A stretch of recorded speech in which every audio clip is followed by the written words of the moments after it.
이제 하나님의 말씀을 봉독합니다. 사도행전 6장 1절로 6절.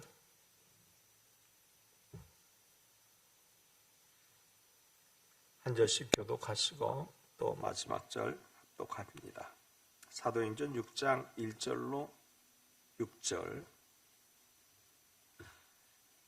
그때 제자가 더 많아졌는데 헬라파 유대인들이 자기의 과부들이 매일의 구제에 빠짐으로 히브리파 사람을 원망하니 열두 사도가 모든 제자를 불러 이르되 우리가 하나님의 말씀을 제쳐놓고 접대를 일삼는 것이 마땅하지 아니하니 형제들아, 너희 가운데서 성령과 지혜가 충만하여 칭찬받는 사람 7을 택하라.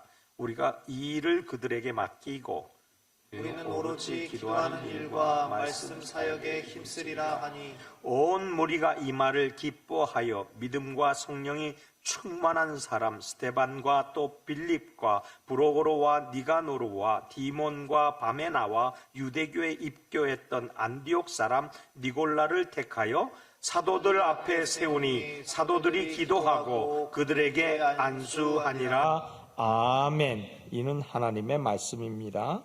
기도하겠습니다. 나를 지으신 이가 하나님이고 나를 부르신 이가 하나님이고 나를 보내신 이도 하나님입니다. 나의 나된 것은 하나님의 은혜입니다. 이 찬송시에 고백이 우리의 고백되게 하심을 감사합니다. 오늘 이 고백이 우리 삶의 영원한 고백되어질 수 있도록 굳건한 믿음 위에 말씀 선포하고 듣게 하여 주옵소서. 이 말씀으로 하나님 영광 돌리는 귀한 믿음의 말씀들이 쏟아지는 이 아침 되게 하심을 믿고 감사하오며 예수님 이름으로 기도합니다. 아멘. 할렐루야. 오늘 봉독한 말씀 가지고 만물에 충만한 그 이름이라는 제목으로 은혜를 사모합니다. 오순절 날이었죠. 3주 전이. 그날 성령이 강림하셨습니다. 그때 강림하셨던 성령님이 지금도 똑같은 성령의 강림으로 역사하실 줄 믿으시면 아멘 합시다. 그런데 신앙생활을 하다 보니까 그렇게 성령의 강림으로 계속 그 감동으로 살아내야 되는데 이제 3주 됐으니까 아직은 그 감동이 아직은 있겠지요. 그런데 이 감동으로 끝까지 우리의 영원한 생을 살아내야 되는데 솔직히 말해요. 이렇게 우리가 생각하지 않나요? 나 솔직히 성령 받았는지 알 수 없어. 그리고 또 이런 생각 안 할까요? 야, 어떻게 성령 받았는데 또 죄를 짓냐? 그렇죠? 저 역시 그런 질문을 하게 됩니다. 그런데 말입니다. 우리가 그렇게 성령을 받았다고 얘기하면서도 죄를 짓는 것은 우리의 인생들이 타락한 본성이기에 어쩔 수 없습니다. 그것을 벗어날 길이 별로 없어요. 그러면 성령 받은 사람은 또 죄를 짓는 것은 당연한 겁니까? 아니요. 바른 신앙생활을 올곧은 그러한 신앙생활을 하는 분들은 더 이상 죄를 짓지 않도록 노력을 하는 거지요. 그래서 성령님을 종종 탄식시키실 때가 있습니다. 또 근심시켜 드릴 때가 있습니다. 그래서 우리가 그렇게 탄식시키고 근심시키는 그런 모자란 사람으로 끝나는 것인가? 그렇지 않습니다. 하나님은 우리를 천하보다도 귀하다고 얘기하셨고 무엇보다도 나는 하나님께서 구원하시기로 작정해서 구원받은 사람이야. 하나님의 선택을 받은 사람이야. 라고 우리는 고백할 수 있기 때문에 나는 구원받기로 작정된 하나님의 선택받은 백성이다. 이 말은 곧 다름 아닌 하나님의 구원 백성이다 라는 사실입니다. 그래서 결단코 성령께서 내가 어떤 짓을 하더라도 이미 고백하고 주를 그리스도로 인정하며 나아가는 우리에게는 성령님 결코 떠나시지 않는 걸 믿으시기 바랍니다. 오순절 임하신 그 성령의 감동, 그것을 우리가 한번 생각해 보면 이런 질문이 또 생기게 돼요. 뭐냐면 초대교회 마가다락방에 함께 있었던 제자들 말입니다. 그 제자들은 과연 성령 받지 않은 채로 그 자리에 있었을까요? 즉 다시 말씀드리면 성령 강림 이전에 마가다락방에 모였잖아요. 모인 그 제자들이 성령을 안 받은 사람들일까요? 아니요. 분명히 그들은 성령을 받은 사람들입니다. 어떻게 아냐고요? 예수님이 그렇게 얘기하셨어요. 요한복음 2장 20장 22절에 여기 22절인데 여기 조금 사고가 있었습니다. 여기에 예수님께서 부활하셨습니다. 그리고 벌벌 무서워 떨고 있는 이들에게 찾아가서 말씀해 주시고 이들에게 뭐라고 얘기하시냐면 이렇게 얘기하십니다. 이 말씀을 하시고 저희를 향하사 숨을 내쉬며 가라사대 성령을 받으라. 지금 이거는 성령 강림 이전 사건이에요. 그러면 예수님께서 제자들에게 성령을 받으라 하셨으니 예수님의 말씀이 그대로 실행이 된 것입니다. 그러므로 마가다락방에 모여있는 제자들은 성령을 받은 사람들입니다. 아멘? 조금 희미한 것 같아. 아멘? 그래서 성령을 받은 사람이라니까요. 아니, 말을 믿으셔야 돼요. 이 사람들은 성령을 받은 사람들이 또 마가다락방에 모여있는 거예요. 왜? 성령 받으려고. 성령 받은 사람이 성령 받으려고 또 있어요? 말이 안 되잖아요. 그러면 성령 받은 그들이 왜 거기에 모여 있었을까요? 예수님께서 명령하셨기 때문이고, 그래서 그곳에 모여 있었을 뿐이에요. 그런데 그것을 견디지 못한 사람은 떠났지요. 자, 우리 한번 이렇게 생각해 보지요. 예수님께서 성령을 받으라 했을 때 이미 성령이 임했습니다. 그래서 제자들은 성령이 임한 채로 그곳에 모여 있었습니다. 그런데 성령이 임한 그들에게 성령이 강림하십니다. 이것을 무엇으로 우리가 얘기를 하느냐? 이것을 신학적으로 이렇게 얘기합니다. 강림하신 성령이라고요. 그런데 조금 더 디테일하게 얘기를 해주면 처음으로 임하신 성령이 아니라 강림으로 역사하시는 성령이다. 그런데 이 강림으로 역사하시는 성령은 성령의 능력 세례라고 이 신학적으로 이야기를 합니다. 그러니까 다시 말씀드려서 성령을 받았는데 강림하신 이 사건은 성령의 능력을 부어주기 위해서 임하신 성령 세례라는 거예요. 자, 그러면 이게 또 우리에게 질문이 생겨. 성령의 능력은 무엇입니까? 성령의 능력은 예수님께서 말씀하셨어요. 승천하시기 전에 사도행전 1장 8절 우리 다 같이 시작. 오직 성령이 너희에게 임하시면 너희가 권능을 받고 예루살렘과 온 유대와 사마리아와 땅끝까지 이르러 내 증인이 되리라. 여기서 보니까 성령이 임하시면 뭐 한다고 그랬어요? 성령이 임하시면 권능을 받는다고 그랬어요. 자, 그러면 성령이 임했어요, 안 했어요? 이 마가다락방에 성령이 임했어요. 그런데 그 이전에 성령이 임했습니다. 그런데 왜 또 성령이 임하라고 얘기합니까? 그것은 내 증인이 되어라 라는 이유 때문입니다. 성령의 권능을 받는 것은 너희들의 사역을 잘 감당할 수 있도록 내 증인이 되어라 라는 이 말씀을 해주기 위해서, 그것을 이루시기 위해서 마가다락방에 모여있는 그 자들에게 전도의 능력을 부어주시기 위해서, 말씀의 능력을 부어주시기 위해서 그들에게 권능이 임하게 된 것을 믿으시기 바랍니다.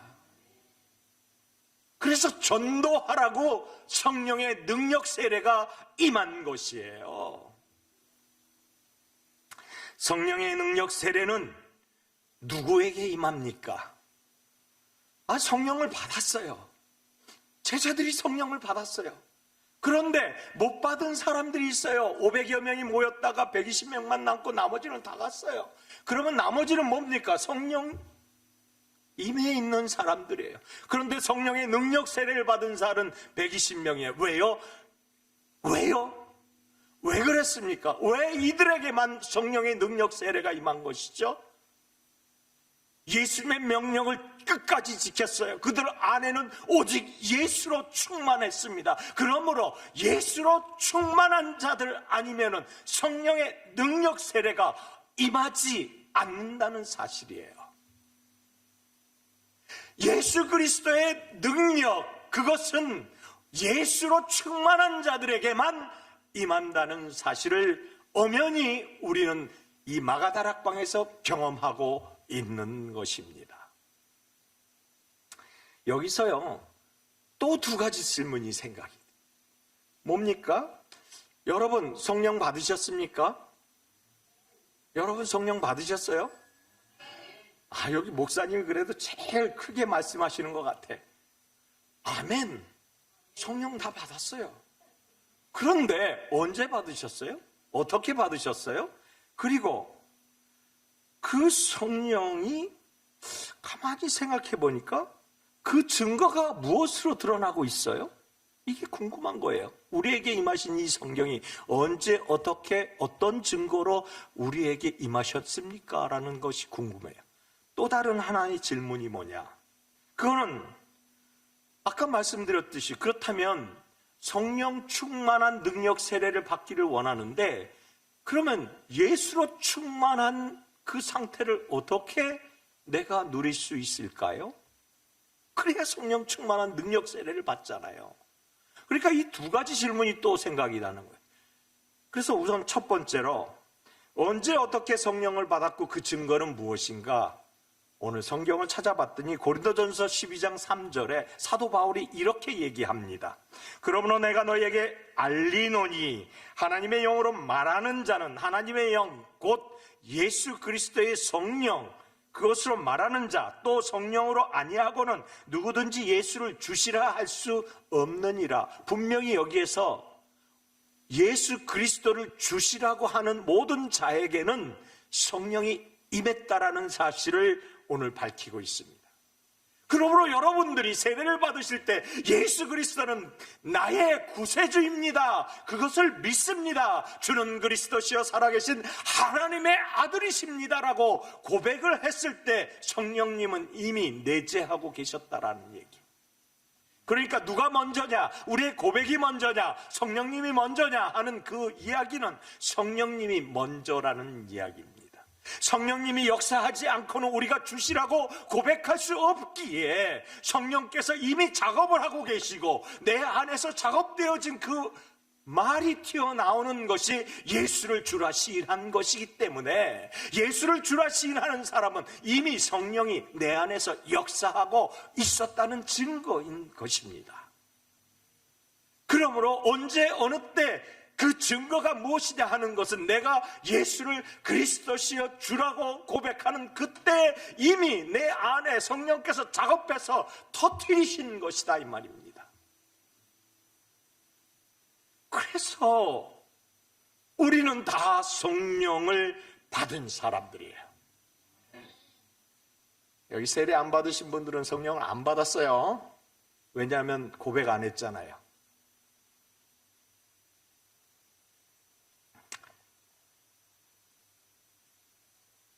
여러분, 그래서 이미 시작된 하나님의 은혜는 그칠 줄 모릅니다. 첫 서두에 말씀드렸듯이 한 번 선택받은 우리는 영원히 선택받은 존재입니다. 그러므로 하나님은 결코 우리를 떠나지 아니하십니다. 성령께서는 우리를 결코 떠나지 아니하십니다. 그래서 이미 내재하고 계시는 성령님, 여러분들을 축하합니다. 성령 받으신 것을 축하합니다. 우리 한번 인사하지요. 성령 받으신 것 축하합니다. 그럼 질문 두 번째, 어떻게 예수로 충만할 수 있을까요? 그렇잖아요. 성령 받은 것으로 만족하지 말아야 할 것은 분명히 성령 강림 세례를 모두가 경험하고 각자의 방언, 각 나라의 방언으로 나가서 증거했는데, 예수를 믿기로 작정한 사람이 한 번 설교에 3,000명, 5,000명이 와서 예루살렘 교회가 폭발적으로 증가를 했습니다. 자, 그렇다면 이러한 놀라운 능력을 우리가 갈망해야 하지 않겠어요? 예수를 믿기로 작정했다면? 그러니까 우리는 성령 세례를 받아야 된다는 거예요. 그러면 이 성령 세례를 받아야 할 때 어떻게 받을 수 있느냐? 말씀드렸잖아요. 예수로 충만해야 한다고. 그런데 예수로 충만하려면 어찌해야 하는가? 방법이 무엇입니까? 그런데 이 충만이라는 단어에 우리가 주의를 기울여야 합니다. 국어사전에 보니까 여기 충만이라는 사전적 의미는 세 가지입니다. 물질적으로 만족스러울 정도로 풍성하다. 정신적으로 행복하고 만족감을 느낀다. 그리고 무엇보다도 지식적으로 언제나 지식이 가득하고 정보가 가득해서 그 가득한 정보를 가지고 살아낸다. 그러니까 국어사전에 있는 이 충만만 하더라도 물질적으로, 감정적으로, 그리고 우리가 지적으로 완전한 그런 완전체를 보는 것 같지 않습니까? 그런데 신학적으로 따져보죠. 헬라어 원어적으로 충만이라는 이 단어를 살펴보니까 충만이라는 이 단어는 다시 말씀드려서 채우다, 성취하다, 완성하다라는 뜻이 있어요. 성령은 내 안에 채우는 거예요. 채우는 영이에요. 그리고 완성시키는 영이에요. 완성시켜요. 그리고 무엇보다도 성취하시는 하나님. 할렐루야. 이 대목에서 우리는 하나님께 박수를 쳐드려야 할 정도로 우리는 놀라운 축복을 받은 사람들이에요. 이 성령이 충만하면 그렇다니까요. 예수로 충만하면 그렇게 된다는 거예요. 그래서 이 옥중서신에 사도 바울이 기록한 이 충만에 대한 충만 사상은 대단히 중요한 사상을 가지고 있어요. 이 충만 사상은 채우다, 성취하다, 완성하다라는 이 말을 끝까지 아주 아름다운 말씀으로 우리에게 가르쳐주고 있는데, 만물을 충만하신 분이 예수 그리스도시다라고 이야기를 합니다. 어디에서요? 에베소서 1장 20절로 23절에 이렇게 얘기하죠. 그의 능력이 그리스도 안에서 역사하사. 그의 능력은 누굽니까? 하나님의 능력이 그리스도 안에서 역사하사 죽은 자들 가운데서 다시 살리시고 하늘에서 그 하나님의 오른편에 앉히사 모든 통치와 권세와 능력과 주권과 이 세상뿐 아니라 오는 세상에 일컬어 모든 이름 위에 뛰어나게 하시고, 누가? 예수 그리스도의 이름을 뛰어나게 하시고. 여기서부터 너무나 중요한 대목이에요. 21절 22절 이 말씀은 또 모든 통치와 권세와 능력, 또 만물을 그의 발 아래 복종하게 하시고 그를 만물 위에 교회의 머리로 삼으셨느니라.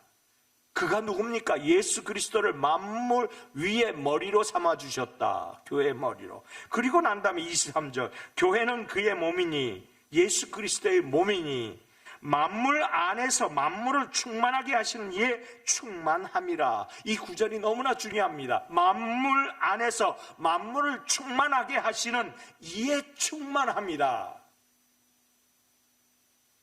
예수 그리스도의 성품이 나오는 것이에요. 예수 그리스도의 성품은 충만입니다. 만물 위에 만물을 충만하게 하시는 그 충만이 바로 예수 그리스도의 성품입니다. 그래서 예수 그리스도는 충만 그 자체입니다. 다른 어떤 것이 아니에요. 예수 그리스도가 충만이고 예수 그리스도 외에는 충만할 수 없으며 예수 그리스도의 충만으로만 충만할 수 있고 예수 그리스도의 충만이 곧 성령의 충만이다. 그래서 성령의 충만은 성령의 능력 세례가 임하는 성령의 충만으로 예수 그리스도의 충만이 채워지게 되는 것이다. 그래서 내 안에 예수로 채워지면, 예수의 충만이 오면 예수의 충만이 성령의 충만, 능력의 세례로 임재하게 된다라는 것입니다. 이것을 다른 말로 표현하면, 좀 더 알기 쉽게 표현하면, 내 안에 예수 그리스도가 작동하는데 움직임이 넘치도록 작동하는 거예요. 예수 그리스도의 행함이 넘치도록 행해지는 것이에요. 예수 그리스도의 말씀이 넘치도록 말씀이 선포되는 것이에요. 할렐루야. 이것이 예수 그리스도의 본성이에요. 충만이 완성하다, 성취하다, 이것이 예수 그리스도의 본성입니다. 그래서 성령 충만은 2주 전에 말씀드렸지요. 코람데오, 제가 하나님 앞에 서 있습니다. 제가 하나님 앞에 서 있습니다라는 이 생각으로 가득 차 있는 사람들이 충만한 상태인 것이에요. 언제 어느 때나 예수 그리스도와 함께 하는 것, 예수 그리스도의 삶으로 내가 살아드리는 것, 내가 내어드리는 것, 그분에게 리콜을 받는 것, 그래서 그분이 행하시는 대로 내가 행하여 나가는 것, 이것이 바로 예수 그리스도의 본성을 충만하게 갖고 있는 사람들의 성령 충만한 모습이다.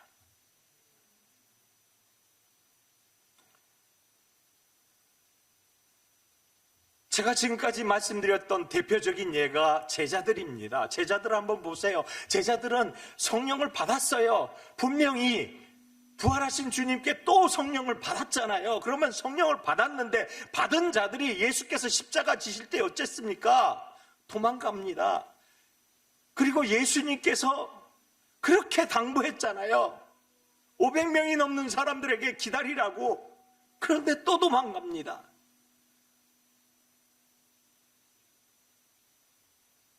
그런데 그들이요, 성령 세례를 오순절날 받고 어떻게 표현했습니까? 야, 요한과 베드로, 오순절 베드로의 설교를 보시면은요, 사도행전 2장 21절과 36절에 베드로가 이렇게 고백합니다. 누구든지 주의 이름을 부르는 자는 구원을 얻으리라. 할렐루야. 예수를 주라고 시인하면 그는 사형에 해당되는 죄를 짓는 것입니다. 당시의 유대사회에서는요. 그런데 그들 앞에서 떳떳하게 예수를 주라고 시인하여야 구원을 얻는다. 누구든지 주의 이름을 부르는 자가 구원을 얻는다. 목숨을 담보한 선포죠. 지금 눈앞에 뭐만 보여요? 예수님만 보이는 거예요. 지금 눈앞에 뭐만 보이는 거예요? 예수 그리스도의 그 삶만 보이는 거예요. 나아가서 솔로몬 행각에서는 또 어땠습니까? 솔로몬 행각에서는요, 안진매긴을 일으켰잖아요. 금과 음이 없어도 내게 있는 것으로 내게 주노니 나사렛 예수 이름으로 걸으라고 얘기를 했는데, 나사렛 예수 이름으로 일어나 걸은 그 사람을 보고 사람들이 지금 요한과 베드로를 주목하여 보고 있습니다. 요한과 베드로를 주목하여 보니까 요한과 베드로가 왜 나를 주목하여 보느냐? 이 일을 행하시는 분은 예수 그리스도시다. 그리고 3장 15절에 이렇게 얘기하지요. 생명의 주를 죽였도다. 너희들이 생명의 주를 죽였다. 그러나 하나님이 죽은 자 가운데서 그를 살리셨으니 우리가 이 일의 증인이라. 그가 살아나셨다. 할렐루야. 그리고 더 나아가서 서슬퍼런 유대인의 그 법정, 산헤드린 법정에서 요한과 베드로가 이렇게 얘기합니다. 사도행전 4장 10절과 12절입니다. 나와 모든 이스라엘 백성들은 알라. 너희가 십자가에 못 박고 하나님이 죽은 자 가운데서 살리신 나사렛 예수 그리스도의 이름으로 이 사람이 건강하게 되어 너희 앞에 서 있느니라. 지금 안진뱅이가 서 있는 그 상태를 보고 너희가 죽인 예수 그리스도 이름으로 이가 고침을 받았다라고 이야기하면서 12절에 우리 다 같이 봉독합니다. 시작. 다른 이로서는 구원을 얻을 만한 없나니 천하 사람 중에 구원을 받을 만한 다른 이름을 우리에게 주신 일이 없음이라. 다른 이름을 우리에게 주신 적이 없다. 할렐루야. 이들은 이미 물질적으로, 그러니까 국어사전적인 이야기만 하더라도 물질적으로, 정신적으로, 또 신적으로, 정적으로, 지적으로 완전히 가득 차 있는 상태. 누구라도 이야기하면 변론할 수 있고 누구라도 얘기하면 토론할 수 있는 그런 상태. 무식쟁이들이 저 해변에서 고기나 잡았던 글자도 모르는 그런 베드로가 이렇게 유창한 말로 그들 앞에서 이런 이야기를 할 수 있었던 것은 지적으로 완전히 충만한 상태에 이르렀다는 것이지요. 이들은 결코 신앙이 병들지 않습니다. 이들은 결코 신앙이 도중에 낙오되지 않습니다. 누구의 시험 때문에, 누구 때문에 라고 얘기하지 않습니다. 하나님 보고 하나님 앞에서 서 있는 자신만 볼 뿐입니다. 결코 외롭지 않습니다. 고독하지 않습니다. 내적인 공허함이 없습니다. 잘 안 돼도 잘 되어도 어떠한 상황에서도 어떤 환경에서도 그 요동함이 없습니다. 왜요? 하나님은 우리를 고아와 같이 버려주지 아니하시고 하나님은 위로서부터 오시는 세상에 주지 아니하는 그 평안함으로 우리를 감싸주셔서 어떤 파도에도 요동치 아니하기 때문입니다. 그러므로 성령 받은 것으로 끝내지 마시고 성령 충만, 예수 충만으로 나아가시기 바랍니다. 그런데 만약 우리가 예수 충만하지 않으면 어떤 상태가 될까요? 예수 충만하지 않으면 이 안에는요, 잡동사니로 가득 차게 돼 있어요. 왜요? 사람은 욕심이 많잖아요. 그래서 무엇으로든지 충만하게 채워야 돼요. 그래서 내가 법이다, 황야의 무법자 같은 거 보면 그렇잖아요. 내가 마음껏 총 쏘고 다니면서 내가 법이야 그리고 사람을 죽여도 괜찮잖아요. 어쨌든 좌우지간 술에 충만한 사람들, 세상이 충만한 사람들, 향락에 충만한 사람들, 쾌락에 충만한 사람들, 그게 충만히 채워져야 돼요. 밤새 술 먹고. 제가 역삼동에 살았거든요. 신사동에 살았거든요. 역삼동에 충영교회가 있어요. 거기를 다녔는데 제가 교회를. 그런데 신사동이 얼마나 활락갑니까? 수없이 많은 사람들이 술 먹고 그리고 헤매는 곳이 바로 그 신사동 사거리 로터리예요. 그런데 아침에 새벽에 일어나서 가다 보면은 젊은 사람들, 나이 든 사람들 할 것 없이 그냥 비틀비틀거리고 가요. 밤새 부어서 먹었는데도 아침에 일어나면 허전합니다. 채워진 것이 없어요. 채워진 것이 없어. 쉬어야 할 때 쉬지 아니하고 채워야 할 때 채우지 아니하니까 늘 육신이 필요한 거예요. 궁핍한 거예요. 허전한 거예요. 세상은 그런 거예요. 바리새인들은 그 입에 악독이 가득했고 외식과 불법으로 가득했습니다. 서기관과 바리새인들은 당시에 탐욕과 방탕으로 가득했고 회칠한 무덤이라고 했습니다. 회칠한 무덤 속에는 뼈밖에 없고 각종 더러운 바이러스, 박테리아가 가득 우글우글 대는데 그 더러운 것과 함께 했다는 이야기입니다.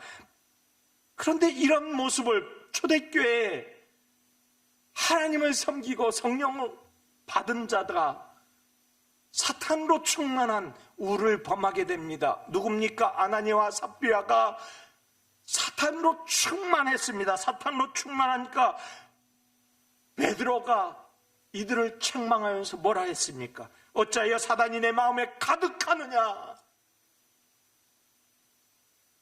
사탄으로 충만하면 결과가 어떻습니까? 죽음입니다. 사망의 길을 걸어가는 것이에요. 생명의 길로 나아가시는 그러한 충만한 삶을 살아가시기를 예수님 이름으로 축원합니다. 그래서 이 성령의 충만, 예수 그리스도의 충만은 예수 그리스도로 살고 죽는 그런 마음의 각오와 결단을 그분께 내어드리면 그분이 행하여 나가 때문에 우리는 내어드리는 그 상태로 보기도 하고 듣기도 하고 행해야 하는 것이죠. 이게 예수로 충만한 사람들.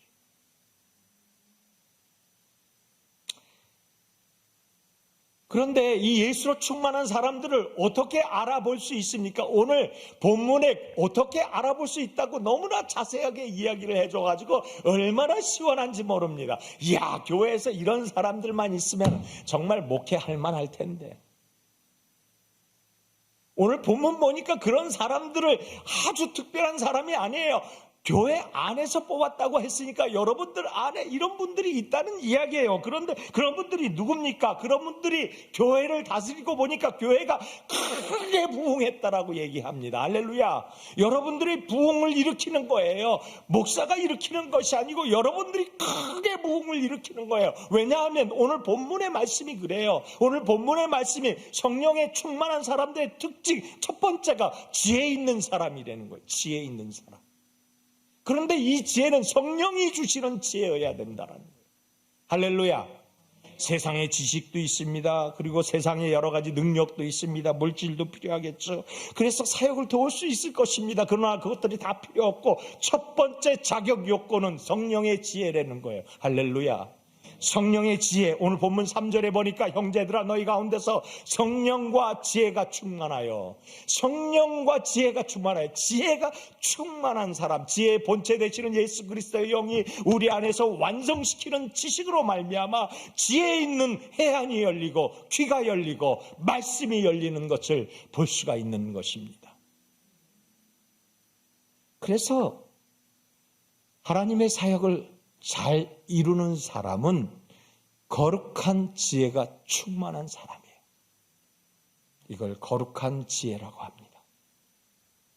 어떻게 할 수 있나요? 사도 바울은 에베소서 5장 15절로 18절에 이렇게 얘기합니다. 그런즉 너희가 어떻게 행할 것을 자세히 주의하여 지혜 없는 자같이 말고 오직 지혜 있는 자같이 하여 세월을 아끼라. 때가 악하니라. 그러므로 어리석은 자가 되지 말고 오직 주의 뜻이 무엇인가 이해하라. 술 취하지 말라. 이는 방탕한 것이니 오직 성령의 충만함을 받으라. 어리석은 자가 되지 말라. 지혜 있는 자가 되라. 지혜 있는 자는 지혜의 본체이신 예수 그리스도의 영이 부합되면 되는 것인데 어리석은 것은 다른 이야기입니다. 어리석은 것은 여기 원문 뜻을 보니까 귀가 막히다라는 뜻입니다.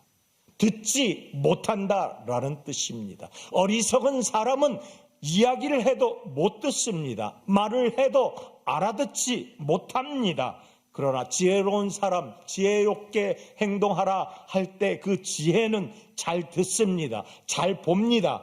잘 말합니다. 누구 때문에? 예수 그리스도의 영 때문에. 그래서 성령으로 충만한 거룩한 상식이 아니면 분별력과 통찰력을 잃어버리고 염세주의로 빠질 수가 있습니다. 결국 무례한 사람이 된다는 것이죠. 왜냐하면 자기 안에 충만함으로 자기 주장과 자기의 결단을 관철시키려 하기 때문이죠. 그래서 하나님이 주시는 통찰력이 필요합니다. 하나님이 주시는 분별력이 필요합니다. 하나님이 주시는 능력이 필요합니다. 그것이 예수 충만입니다. 만물 위에 만물을 다스리는 그 만물의 충만함, 그분 본성 자체를 우리가 내재하는 것이죠. 그런데 기억할 것은 지혜라는 이 히브리어 단어는요, 살아가는 기술이라는 거예요. 살아가는 기술. 그런데 여기에 보니까 지혜 있는 자같이 하여, 그리고 지혜를 충만하게 하라. 그러면 성경에서 지혜를, 살아가는 기술을 가리키는 거예요. 기술은 뭡니까? 습득하는 것이에요. 기술은 뭡니까? 위에서부터 전해 내려오는 능력을 내가 갈고 닦고 훈련해서 습득하는 것이에요. 그러면 이것을 갈고 닦고 습득하려면 무엇을 통해서 받아야 되느냐? 성경을 통해서, 하나님 말씀이므로 성경을 통해서 내가 갈고 닦고 그리고 부단히 노력을 해서 삶을 살아가는 기술을 습득하는 것이 지혜라는 거예요. 그래서 성경을 통해서 가져오는데 그 성경에 있는 말씀을 누구를 통해서, 누구의 그 커넥터로 우리 안으로 심겨지느냐? 성령이라는 얘기죠. 성령께서 커넥해서 우리에게 전해진다는 거예요. 그래서 그분의 지혜와 능력으로 우리가 갈고 닦아서 세상을 살아가는 지혜, 곧 살아가는 기술이 발달된다는 것이죠. 세상을 잘 살고 싶습니까? 성령께 내어드리세요. 예수 충만으로 가득하세요. 여러분, 그래서 성령을 통하여 공급받는 이 지혜는 완전한 지혜입니다. 왜요? 야고보서 3장 17절에 바울 사도는 이렇게 얘기합니다.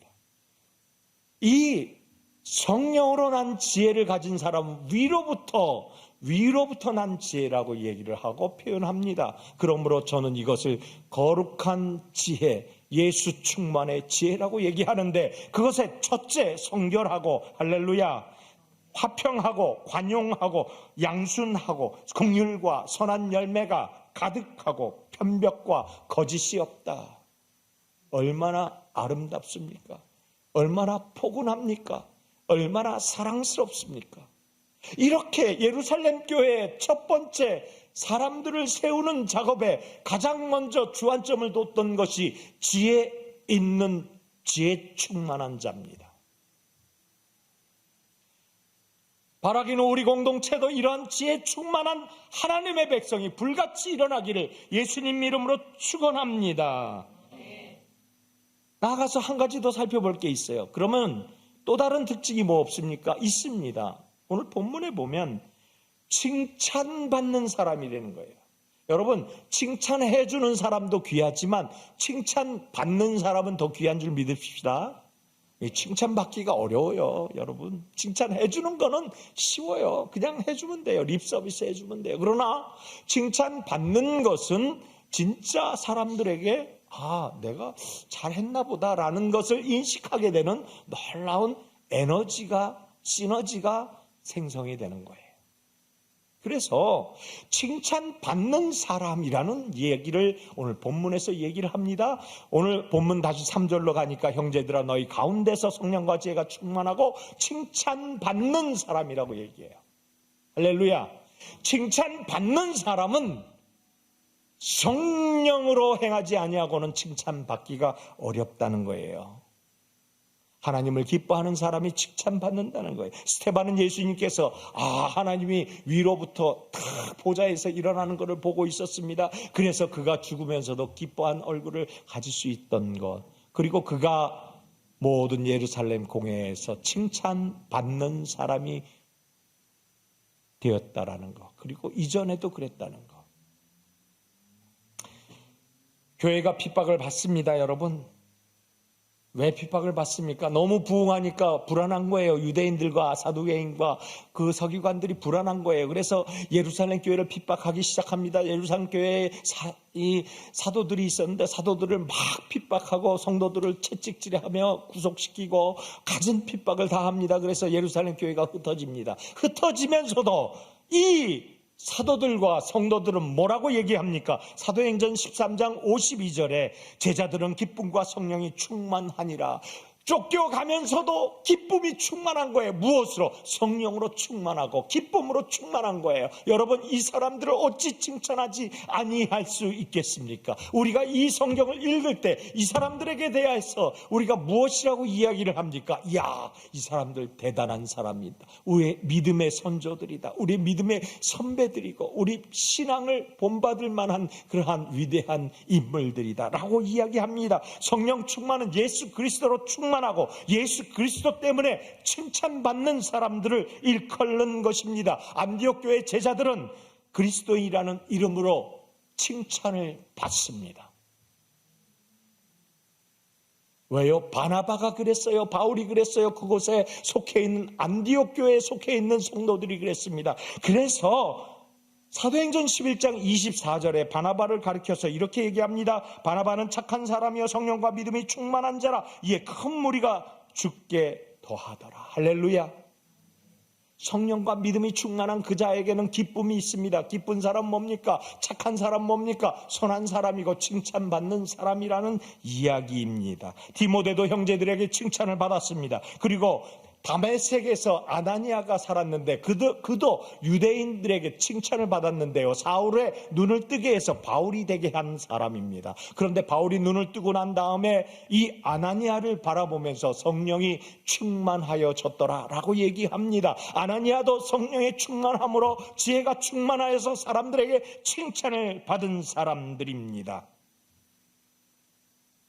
빌립보 교회의 사도 바울이 또 이렇게 얘기합니다. 어떤 권면을 합니까? 마지막 장에 빌립보서 4장 8절에 이와 같이 이야기합니다.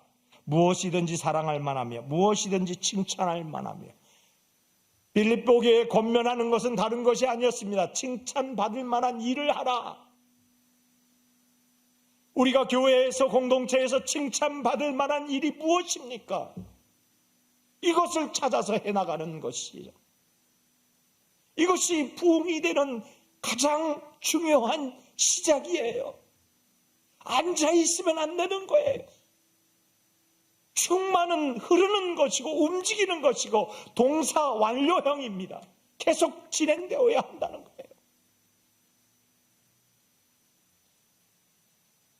말씀을 마칩니다. 이렇게 지혜로운 사람, 이렇게 칭찬받을 만한 사람, 교회에 있다면 그는 하나님의 선한 일꾼입니다. 배워야 한다는 거예요. 말씀을 마칩니다. 이렇게 지혜로운 사람, 이렇게 칭찬받을 만한 주님 앞에서 우리가 늘 살아야 하는데 무엇을 해야 합니까? 말씀드렸듯이 하나님 앞에서 늘 나는 주 앞에서 사는 하나님의 백성입니다. 여러분, 칭찬받는 것이 그렇게 어렵나요? 아니요, 아주 쉬울 수가 있어요. 작은 것에서부터 시작할 수 있습니다. 여러분, 예수 충만은 필수 조건이지만 지혜와 칭찬은 우리가 행함에 따라서 이루어질 수 있는 것입니다. 그래서 오늘 본문의 결론은 이런 사람들이 모인 교회, 이런 사람들이 모인 공동체, 이런 사람들이 모인 예루살렘 교회가 어떻게 됐는지 오늘 읽지는 않고 본문에 제가 넣지는 않았지만 본문 7절이 사실 여러분들에게 오늘 함께 나누고 싶은 제 마음입니다. 오늘 본문 7절을 다 같이 함께 봉독하겠습니다. 시작. 하나님의 말씀이 점점 왕성하여 예루살렘에 있는 제자의 수가 더 심히 많아지고 허다한 제사장의 무리도 이 도에 복종하니라. 여기서 두 가지 우리가 포인트를 잡을 게 있는데, 더 심히 많아지고 제자의 수가 더 심히 많아지고 제자의 수가 더 심히 많아지고, 우리 공동체가 그렇게 되길 바랍니다. 우리 공동체의 빈자리가 그렇게 채워주기를 원합니다. 그리고 또 하나, 그렇게 핍박하던 그들, 그렇게 원수 같았던 그들, 그렇게 예수를 잡아 죽이듯이 성도들을 잡아 죽이려는 그들, 제사장들도 예수 그리스도의 충만에 복종하니라. 우리와 원수되었던 자도 우리가 그리스도로 충만하기만 하면 그리스도의 도로 복종되기 때문에, 사랑하는 성도여, 일꾼의 자격입니까? 아니요, 내가 사는 길입니다. 내가 주님 앞에 멸류관 받는 그 길은 바로 이런 하나님의 사람이 그 제사장들조차도 움직여서 복종시키는 능력입니다. 말씀을 마칩니다. 사랑하는 성도여, 우리는 영적 전쟁을 지금 하고 있습니다. 전 세계를 보면 얼마나 큰 영적 전쟁을 하는지 모릅니다.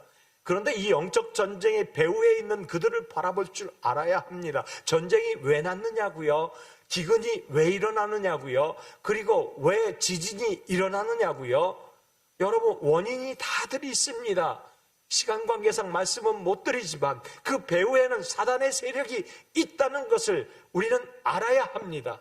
그래서 우리가 요즘 시대를 살아가고 있는 우리에게 꼭 필요한 것은 영적 전투에서 승리할 수 있는 영적 해안이 열리는 길 뿐입니다. 성령의 충만한 영적 해안이 열리면 들을 것을 듣고 볼 것을 보고 생각할 것을 생각하고 행할 것을 행하고 살릴 것을 살리고 죽일 것을 죽이는 하나님의 전사가 되기 때문입니다. 그래서 에베소서 6장 10절에 이렇게 얘기하죠. 12절에 우리의 씨름은 혈과 육에 대한 것이 아니요 정사와 권세와 이 어둠의 세상 주관자들에 대해 하늘에 있는 악한 영들에게 대함이라. 악한 영이라고 했습니다. 우리 안에 악한 영이 들어오지 못하도록 예수로 충만하시기 바랍니다. 우리 안에 악한 영이 들어오지 못하도록 성령 충만하시기 바랍니다. 성령의 권능 세례를 힘입어 하나님의 능력으로 이 땅을 다스리고 나아가시는 공동체 모든 성도 되시기를 예수님 이름으로 축원합니다. 기도하겠습니다. 하나님, 이 세상에는 예수를, 성령을 거스리는 모든 것으로 충만해 보입니다. 온갖 악독이 가득합니다. 온갖 더러움이 가득합니다. 온갖 악취로 진동을 합니다. 이 종말의 세상에 우리가 무엇으로 나를 채워야 하겠나이까? 세상으로 향했던 우리의 눈과 관심을 이제 내 안에 계시는 성령님으로 향하게 하여 주시옵소서. 세상에 내 안에 계신 성령님께서 마음껏 일하실 수 있는 세상이 되어질 수 있도록 내 안에 계신 성령의 충만함으로 일하게 하여 주시옵소서. 예수 충만, 성령 충만, 하나님의 거룩한 충만으로 이 땅에 악한 것이 돌이키게 하여 주시옵소서. 우리가 충만하여야만이 세상이 충만해지니 다윗이 시편에 내 잔이 넘치나이다라고 고백했던 것처럼 우리의 충만이 넘쳐서 우리 주변에 속해 있는 모든 곳에 성령 충만의 영향력이 끼치어지는 놀라운 역사 있게 하여 주시옵소서. 모든 것 감사하고 예수님 이름으로 기도하옵나이다. 아멘.